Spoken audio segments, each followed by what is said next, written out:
Langu naitwa Tobias Agostino Myovela, mwakilishi wa Radio Maria Tanzania, Jimbo Katoliki la Iringa tangu mwaka 2009. Ni miaka 16 mpaka sasa tangu nilipoanza kufanya utume la Iringa. Kwanza kabisa nimshukuru Mwenyezi Mungu kwa ajili ya zawadi ya chombo hiki cha uinjilishaji Radio Maria Tanzania, lakini pili nimshukuru kila mmoja wetu, mdau, msikilizaji na mwanafamilia wa Radio Maria Tanzania kwa majitoleo yako ya hali na mali katika kufanikisha utume wa Radio Maria Tanzania, hususan wewe mwanajimbo Katoliki la Iringa.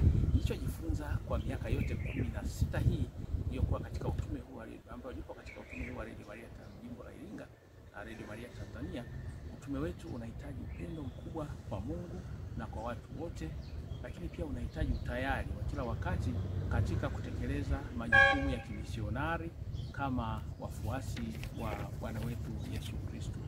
Wito wangu kwako wewe msikilizaji, rafiki na mwanafamilia wa Radio Maria Tanzania, tuwe wamisionari hodari wa kujitoa kwa hali na mali kwa kuivaa roho ya Mama Bikira Maria kama Wakristo hodari wa Bwana wetu Yesu Kristo, kama wamisionari wa kweli, kama ambavyo Kristo mwenyewe alitutuma mimi pamoja na wewe. Nendeni ulimwenguni pote mkahubiri habari njema. Asanteni sana. Tumsifu Yesu Kristo.